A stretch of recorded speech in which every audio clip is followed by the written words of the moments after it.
Sahabat ajmain amma ba'd.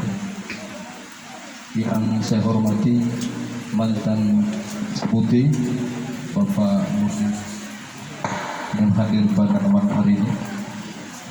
Yang saya hormati Ketua BPD Desa Putih Bapak Pak Ibrahim,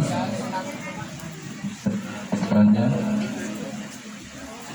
Praksa Korum Pemerintahan yang hadir pada malam hari ini, Ibu-ibu Dasawisma yang saya hormati,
Assalamualaikum warahmatullahi wabarakatuh. Waalaikumsalam warahmatullahi wabarakatuh. Innal hamdalillah nahmaduhu wa nasta'inuhu wa nastaghfiruhu wa na'udzu billahi min shururi anfusina wa min sayyiati a'malina. May yahdihillahu fala mudilla lahu wa may yudlil fala hadiya lahu. Asyhadu an la ilaha illallah wahdahu la syarikalah wa asyhadu anna Muhammadan abduhu wa rasuluh. Sallu wa sallim sayyidina wa habibat ini. Tidak ada zat manapun yang mampu memberikan nikmat sehat, nikmat iman, kesempatan dan kesehatan sehingga kita terkumpul di tempat ini. Dialah Allah, Tuhan yang Maha Perkasa, Azizul Jabbar, Azizul Hakim, Azizul Ghafur. Tuhan yang Maha Perkasa, tempat bergantung seluruh makhluk dan tidak bergantung kepada siapapun, tempat manusia meminta pertolongan. Dialah Allah, Tuhan yang Maha Besar lagi Maha Suci. Salawat dan salam semoga tersampaikan kepada junjungan kita Rasulullah Muhammad sallallahu alaihi wasallam. Semoga salawat rahmat umur 22 tahun, lulus SMA 3 Gorontalo 1991. Saya itu sekolah setingkat dengan Ibu Erlis Kiu dan Ibu Ade Irma Talib. Mungkin ibu-ibu kenal. Itu seangkatan dengan saya, tetapi di kelas itu satu-satunya yang beragama Kristen Protestan hanya saya. Dan ketika saya di Manado, SMP 3 Manado, SMA 3 Manado itu, SMP 3 kelas 2E, saya satu kelas dengan penceramah hebat Ustadz Yahya Walon. Tapi duluan saya yang masuk Islam, saya masuk Islam 7 Juni 1994. Kalau Ustadz Yahya Waloni masuk Islam 11 Oktober 2006. Jadi duluan saya 12 tahun masuk Islam. Kenapa saya masuk Islam? Mungkin akan saya ceritakan sedikit agar menambah support ibu-ibu dalam mencintai agama ini. Pada bulan puasa 1994 Pak Bu, karena saya sudah hidup di Tabumela, desa Tabumela, kecamatan Telaga. Saya hidup di sana sekitar 4 tahun. Pada bulan puasa 3 hari puasa, saya ikut puasa 3 hari, tapi bukan karena ibadah. Saya ikut puasa itu karena malu. Karena setiap pagi makanan-makanan sisa itu saya tukar makan. Jadi 3 hari puasa 1994 itu saya ikut puasa. Pada malam harinya saya tidur, kemudian karena saya sudah banyak membaca buku, juga termasuk di sekolah adalah murid-murid masih memiliki ranking 1-2, saya telah banyak membaca buku Islam. Maka malam itu saya berdoa, ya Tuhan, saya ingin bertanya kepadamu, sebenarnya mana agama yang benar dan siapa sebenarnya juru selamat? Ketika saya berdoa ini, saya tidur di antara pukul 2, pukul setengah 3, saya mimpi Pak, datang suara itu berkata, sesungguhnya juru selamat itu Muhammad. Saya berdoa lagi, ya Tuhan, jika benar ini dari sisimu, datangkanlah 4 kali agar kokoh jiwa ini. Suara itu datang lagi 3 kali. Maka saya langsung azan diri, besok saya akan masuk Islam. Jadi saya masuk Islam setelah banyak membaca buku, banyak bertanya, banyak sharing dengan para ustaz, maka saya pun dijawab. Jawaban ini saya bisa mengerti setelah 15 tahun saya belajar Islam. Ternyata apa yang saya alami itu benar, karena Nabi bersabda, telah habis nubuah kenabian itu. Tidak ada nabi sesudahku, yang tersisa dari nubuah kenabian itu adalah al-mubasyirah. Sahabat bertanya, ya Rasul, apa yang dimaksud dengan al-mubasyirah? Nabi menjawab, mimpi orang muslim yang benar, mimpi orang mukmin yang benar. Jadi Pak Bu, kejadian yang saya alami itu nanti terjawab sekitar 15 tahun. Setelah saya 15 tahun Islam, 1994 sampai 2009, saya masih ditimpa resah, gelisah, gundah dan gulana. Saya berdoa lagi, ya Allah, kalau cuma begini saya ke Islam, kasih mati juga. Tambah-tambah umur, tambah-tambah maksiat, tambah-tambah umur, tambah-tambah dosa. Maka saya berdoa kembali, ya Allah, mana orang alim di muka bumi ini yang mampu menuntun saya sampai ke titik engkau? Maka dengan pertanyaan ini pun saya dijawab kembali. Alhamdulillah, sampai hari ini sudah 28 tahun Islam, masih 0,0001% tidak ada apa-apanya di hadapan Allah dan Rasul. Sampai hari ini saya masih orang yang belajar dan belajar. Di hadapan ibu-ibu, bapak-bapak, saya berdiri bukan orang yang paling paham, tahu, pintar dan mengerti, tetapi saya hanyalah bagian dari Anda sekalian, sebagaimana Rasul bersabda, innamal mu'minu ukhwah, innamal muslimu ukhwah. Sesungguhnya Islam itu bersaudara, sesungguhnya orang-orang beriman itu bersaudara. Tentulah saudara dengan saudara saling tolong menolong, saudara dengan saudara saling ingat mengingatkan, saudara dengan saudara saling sampai menyampaikan, saling nasihat menasihatkan, saling berkasih sayang dan saling cinta mencintai. Karena dari saya, semoga ini akan menambah keyakinan kita sekalian dalam agama ini. Ibu-ibu, bapak-bapak, hadirin wal hadirat yang dirahmati Allah. Tadi ayat yang dibacakan oleh Pak Imam surat Al-Baqarah 153 sampai 157. A'udzubillahi minasyaitonirrajim. Bismillahirrahmanirrahim. Ya ayyuhallazina amanu istainu bis-sabri was-salat innallaha ma'as sabri. Pak, perhatikan Al-Baqarah 153. Dipanggil oleh Allah, hai orang-orang beriman, jadikan sabar dan sholat sebagai penolong. Kenapa dalam ayat ini bukan sholat dulu? Kenapa sabar dulu? Karena sabar itu, Pak, sabar itu pertahanan jiwa. Sabar itu pertahanan jiwa, sabar itu rintihan jiwa. Kalau sholat perilaku jiwa.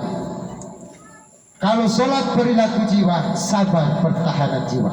Sabar melahirkan 4. 1. Sabar melahirkan tabah. 2. Sabar melahirkan kuat. 3. Sabar melahirkan ridho. Dan 4. Sabar melahirkan syukur. Maka dia sempurna menjadi 5. Sabar, tabah, kuat, ridho, dan syukur. Segala sesuatu diciptakan berpasang-pasangan, maka pasangan dari sabar adalah sholat. Kalau sholat pun tidak sabar, Pak. Kalau sholat tidak sabar, kita gampang bosan. Maka sabar itu adalah pertahanan jiwa. Allah juga menegaskan, innallaha ma'al sabirin. Sesungguhnya Allah beserta orang-orang yang sabar. Kenapa harus sabar, Pak? Karena hidup ini penuh dengan ujian. Ayat 154. Wala taqulu liman yuqtalu fi sabilillahi amwat bal ahya walakin la tashkurun. Janganlah kamu mengatakan orang-orang yang gugur di jalan Allah bahwasanya mereka itu mati, melainkan sebenarnya mereka itu hidup, tetapi kamulah yang tidak menyadarinya. Pak, Bu, ini termasuk masih bulan Agustus. Bangsa kita Indonesia tanggal 17 Agustus 2022 berusia 77 tahun.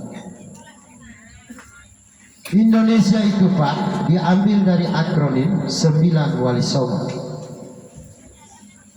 Saya akan bacakan satu-satu.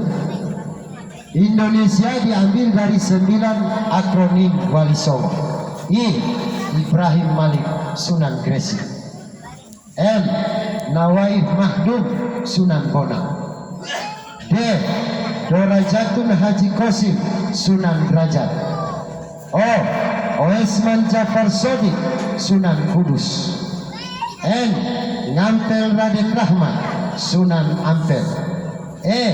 Eka Sarif Hidayatullah Sunan Gunung Jati. S. Syed Omar Sunan Muria. I. Ishak Ainul Yakin Sunan Giri. Dan A. Abdurrahman Raden Said Sunan Kalijaga. Jadi pendiri bangsa Indonesia ini adalah ulama. Indonesia adalah diambil dari akronim 9 nama Wali Songo. Mereka tidak mati sesuai Al-Baqarah 154. Tetapi melainkan sebenarnya mereka hidup. Wali-wali tanah Gorontalo, Pak, Bu, tidak mati. Jupanggola, Tailayabe, Kubulo, Haji Bulu, Tabalabala, Haji Nurjana, Tanayo, Gurati, Tuan Samadi tidak mati. Mereka hidup. Tetapi hari ini kenapa kita tidak tahu menghubungi mereka? Alat apa dulu, Pak, yang dipakai untuk menghubungi mereka? Semoga saya berdiri tempat ini diridhoi oleh mereka.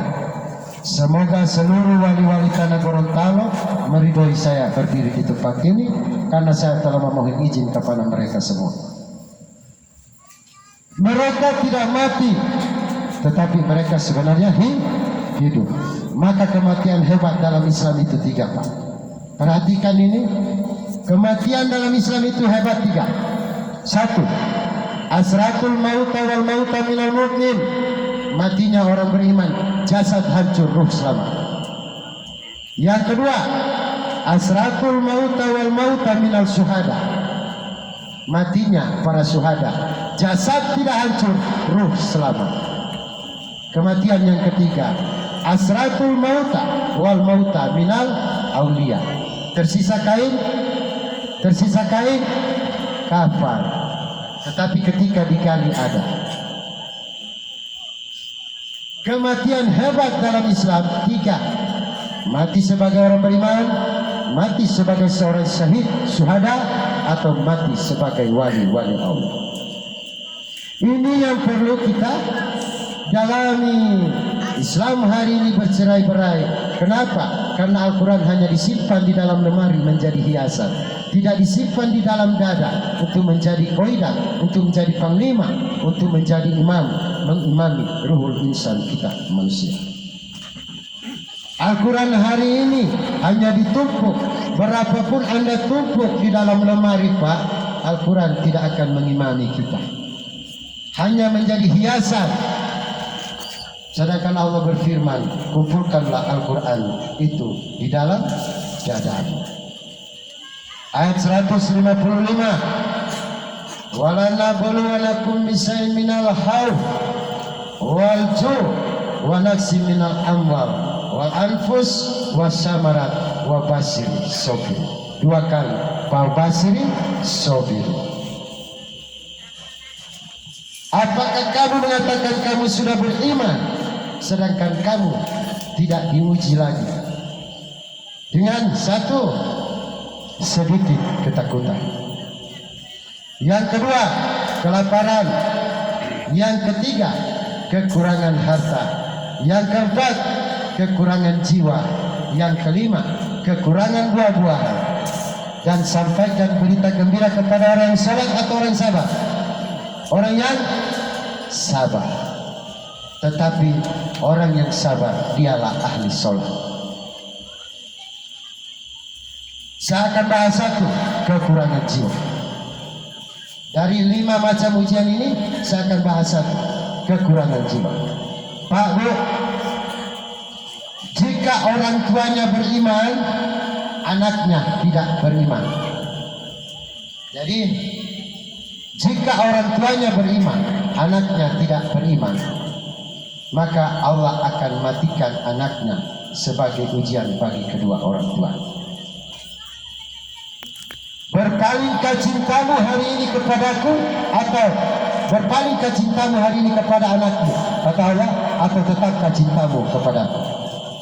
Aku akan uji, aku akan matikan anakmu, walaupun anakmu hanya satu-satunya. Aku ingin tahu, benarkah engkau tulus mencintai aku, atau cintamu itu hanya semu? Jika orang tuanya beriman, anaknya tidak beriman, Allah akan matikan anaknya sebagai penguji keimanan kedua orang tua. Yang kedua, jika anaknya beriman, orang tuanya tidak beriman, anak ini akan diusir oleh kedua orang tuanya. Sebagaimana Kanjeng Sunan Kalijaga, Pak Bu, ketika ia belajar kepada Sunan Bonang, ketika ia pulang ke rumahnya, karena ibu dan bapaknya adalah adipati waktu itu, seorang gubernur atau seorang raja. Ketika sudah diketahui Sunan Kalijaga telah beriman kepada Tuhan Yang Maha Esa, maka kedua ibu dan bapaknya mengusir Sunan Kalijaga. Hai Said, pergilah engkau carilah Tuhanmu. Engkau tidak bisa tinggal lagi di rumah ini. Engkau bisa kembali di tempat ini apabila engkau telah mendapatkan Tuhan.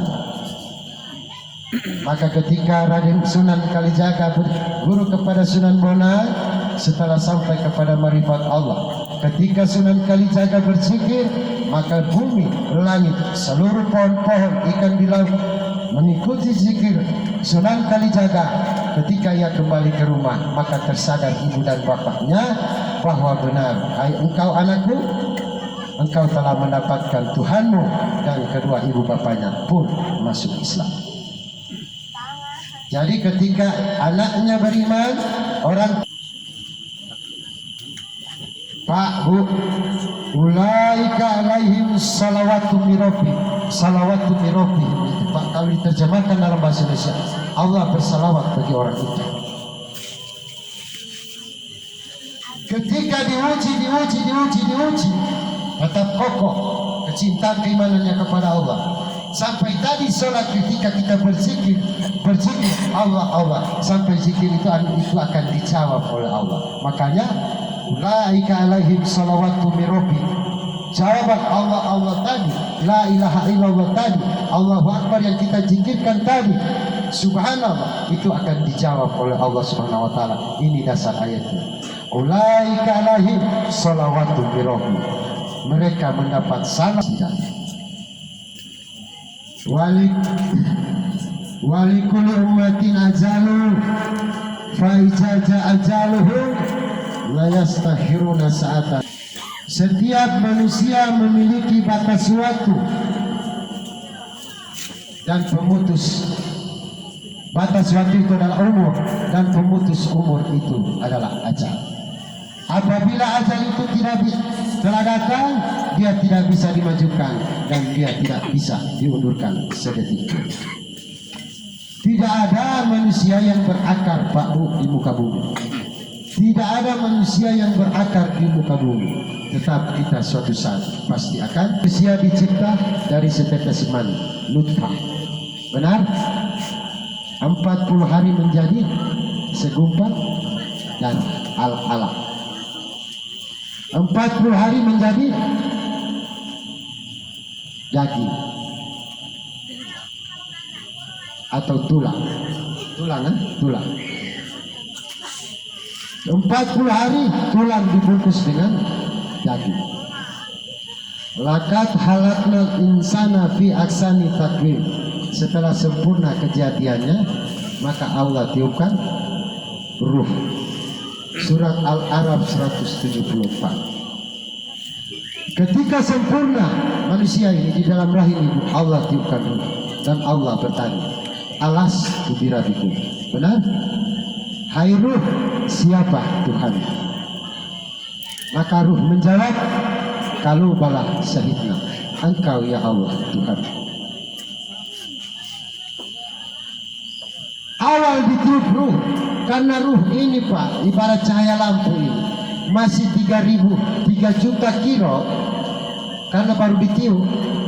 Ketika Allah memperkenalkan, Allah bertanya seolah-olah Allah memperkenalkan diri, hai ruh, alas tubirabikum, hai ruh, siapa Tuhan? Ruh masih bisa menjawab, karena baru ditiup. Sekarang kita hidup 50 tahun, 60 tahun, 70 tahun, bahkan sampai 100 tahun di muka bumi. Ruh kita telah terpenjara dalam kegelapan. Al-Isra 72. Wa man kana fi haji a'ma fa huwa fil akhirati a'ma wa adalu sabila. Barang siapa yang buta hatinya di dunia, maka dia lebih buta pula di akhirat, maka dan lebih tersesat daripada jalan yang benar. Ruh tadi ketika baru ditiup Pak, mampu menjawab. Setelah kita hidup di muka bumi, hasil dari melakukan seluruh dosa-dosa, ruh ini terkurung dalam suluma ilang nur, terkurung dalam kegelapan. Ketika ruh ini terpenjara dalam kegelapan, apakah kita masih bisa menjawab? Ketika datang waktu kita akan dipanggil oleh Allah, maka Allah akan kirimkan Israel. Israel, pergilah engkau ke Kampung Putih, Kecamatan Mananggu, Kabupaten Kualemo. Telah tiba waktunya. Hari ini Ibu Samsia binti Kasih aku telah panggil, maka datangilah dia.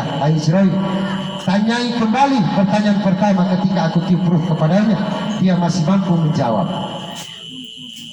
Aku tanya alas tubirabikum, ketika aku awal tiup ruhnya dia masih menjawab, maka tanyai kembali, hai Israel, mandra Mandra?